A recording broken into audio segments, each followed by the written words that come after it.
우여곡절 끝에 파이널에 진출한 8번 시드 마이애미가 끝판왕인 서부 1위 덴버를 상대합니다. 이번 파이널은 다윗과 골리앗의 대결이라 해도 과언이 아닐 정도로 객관적인 전력, 상대 전적, 체력 관리, 홈 어드밴테이지 등 대부분의 요소들이 덴버에게 굉장히 유리한 상황인데요. 그럼에도 플레이 인 토너먼트부터 이런 악조건을 수차례 극복한 마이애미이기에 속다는 금물이죠. 과연 마이애미가 방패로 덴버의 창을 막고 1차전부터 이변을 연출할 수 있을지 지금부터 만나보시죠.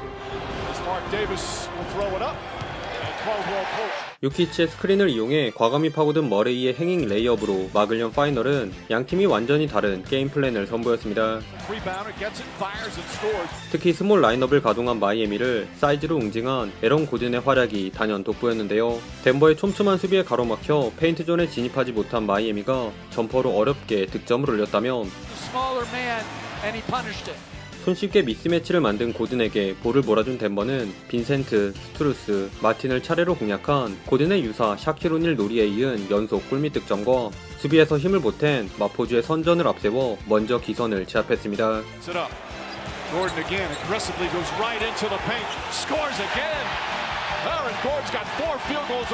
이에 빠르게 작전 타임을 부른 마이애미는 외곽포로 공격을 풀어가려 했는데요. 타임아웃 직후 빈센트가 얼리 오펜스 3점을 넣긴 했으나 스트러스와 믿었던 마틴의 점퍼마저 마이애미의 슛은 모조리 림을 외면한 반면 덴버에선 고든도 모자라 이제는 머레이까지 득점의 가세. 마이애미가 아데바요의 점퍼로 따라오려 할 때마다 요키치의 패스를 받은 머레이와 고든은 만만한 빈센트를 따돌리고 편안하게 인사이드 득점을 추가하며 조금씩 간격을 벌려나갔습니다.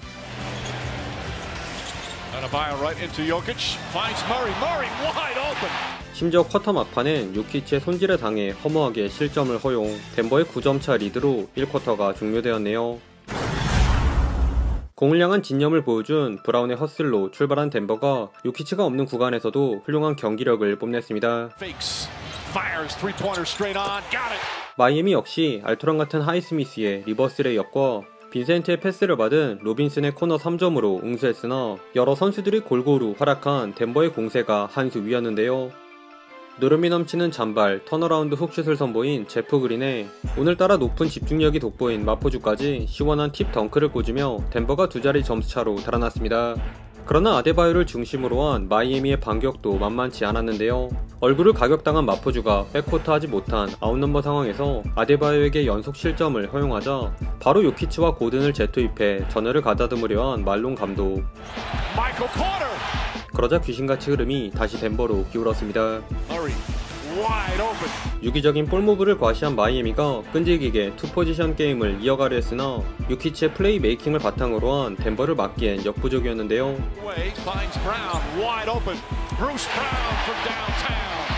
드리블 한 번 없이 더블팀을 농락한 크로스코트 패스로 브라운의 3점을 도운 요키치는 하이스미스를 가볍게 따돌리고 얻어낸 자유투는 물론 묵직한 돌파를 통해 젤러를 날려버린 드라이빙 레이업도 올려놓으며 그야말로 이 구간 코트를 지배했습니다. 반면 끌려가던 마이애미는 지독한 3점 난조까지 겹친 탓에 고전을 면치 못했는데요. 쉽사리 공간을 확보하지 못한 버틀러는 킥아웃 패스를 강요당했고 이 패스를 받은 스투러스의 슛은 연이어 빗나가며 덴버에게 날개만 달아주고 말았습니다. 그 와중에도 골밑에서 묵묵히 제 몫을 해준 아데바요.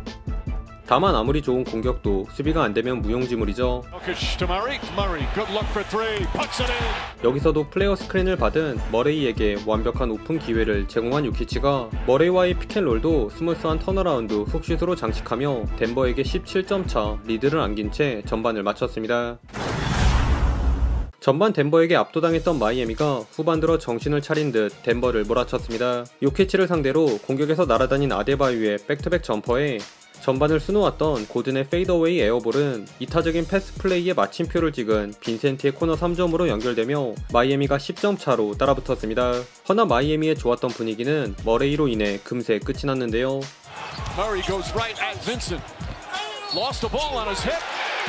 후반에도 여전히 말을 듣지 않는 3점을 비롯해 뭔가 보여줘야 할 버틀러의 부진까지 겹친 마이애미가 흔들린 사이 요키치와의 기브앤골을 가져간 머레이는 플로터를 엔드원으로 마무리하며 히트의 추격을 뿌리쳤습니다.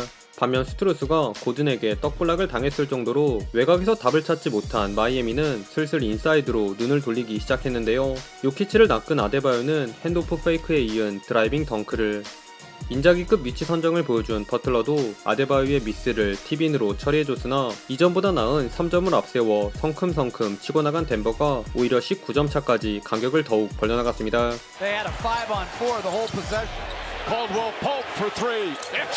그럼에도 마이애미는 계속 버틀러를 통한 정적인 공격을 고수했는데요. 그나마 수비 유인하고 전달한 버틀러의 패스를 마틴이 경기 첫 득점으로 매듭지었으나 높은 고도 탓인지 너나 할 것 없이 시도한 6번의 슛을 연달아 놓친 마이애미와는 달리 이런 공기 밀도에 익숙한 덴버에선 잠잠하던 브루스 브라운이 갑툭튀, 요키치만 막으면 될 거라 착각한 마이애미에게 한 방 먹인 폭풍 7득점을 올리며 이제는 덴버가 27점 차로 달아나기에 이릅니다.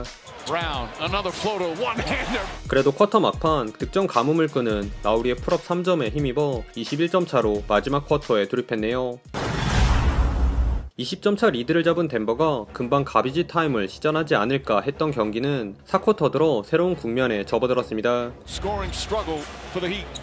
무엇보다 오늘 필드골 단 한 개 합작에 그친 스트루스와 마틴 대신 하이스미스를 투입한 선택이 주요했는데요. 끈질긴 수비를 펼친 하이스미스는 머레이와 요키치의 공격을 차례로 막아냈고, 공격에선 베테랑 라우리가 요키치의 드랍백 수비를 공략한 천근같은 백투백 3점을 장렬시키며 마이애미의 11대 0 런을 주도했습니다. 그러나 이 정도에 당황할 백투백 MVP 요키치가 아니죠. 뜨거웠던 마이애미의 3점포가 주춤해진 틈을 타 낮은 마이애미 골밑에서 자유투를 얻어낸 요키치는 턴오버가 될 뻔한 마포주의 무지성 공 던지기조차 어시스트로 승화시키며 히트 분위기에 찬물을 끼얹었습니다.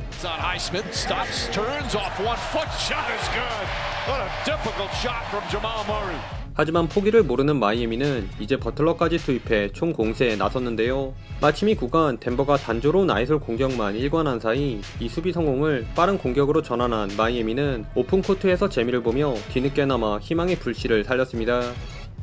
다만 마이애미의 추격은 이번에도 요키치로 인해 결실을 맺지는 못했는데요. 상대적으로 수비 견제를 덜 받은 하이스미스가 4쿼터에만 12득점을 쓸어담는 깜짝 활약을 펼쳤음에도 아데바요 머리 위로 특유의 턴어라운드 페이더웨이를 꽂은 요키치가 마이애미 존을 붕괴시키는 패스로 KCP에게 공간을 제공한 것은 물론 라우리의 애매한 패스를 낚아챈 스틸로 가져온 포지션에선 천천히 템포 조절하는 척 기습 엔트리 패스를 고든에게 뿌려주는 등 오늘도 무난하게 트리플 더블을 찍으며 마이애미에게 여지를 남기지 않았습니다.